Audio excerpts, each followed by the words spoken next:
দক্ষিণ পূর্ব এশিয়ার দেশ লাওস ঋণের ভারে জর্জরিত হয়ে দেউলিয়া হওয়ার পথে আছে। দেশটির বেশিরভাগ বৈদেশিক ঋণই চীনের কাছ থেকে নেওয়া। তবে দেশটিকে ঋণের এই সংকট কাটাতে সহায়তার দাবি করেছে প্রতিবেশী চীন। লাওস বৈদেশিক ঋণ পরিশোধের পরিমাণ দ্বিগুণ হওয়ার ঘোষণা দেওয়ার পর বেইজিং এর তরফ থেকে এই ঘোষণা এলো।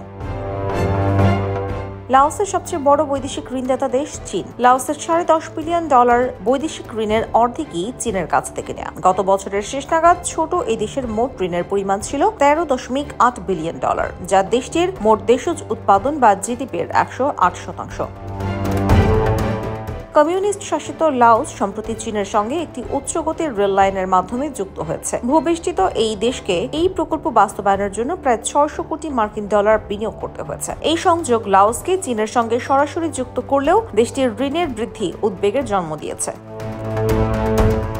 গত বছর লাওসের বৈদেশিক ঋণ পরিশোধের পরিমাণ $95 কোটি পৌঁছায়। তবে ওই সময় দেশটি ঋণ পরিশোধে অপারগ হয়ে $67 কোটি ঋণ পরিশোধ স্থগিত করে। বিশ্বব্যাংক অতীতে বলেছে এই ধরনের পদক্ষেপ সাম্প্রতিক বছরগুলোতে সাময়িক স্বস্তি দিয়েছে। তবে এই উদ্যোগ কতটা কাজে দেবে তা দেখার বিষয়।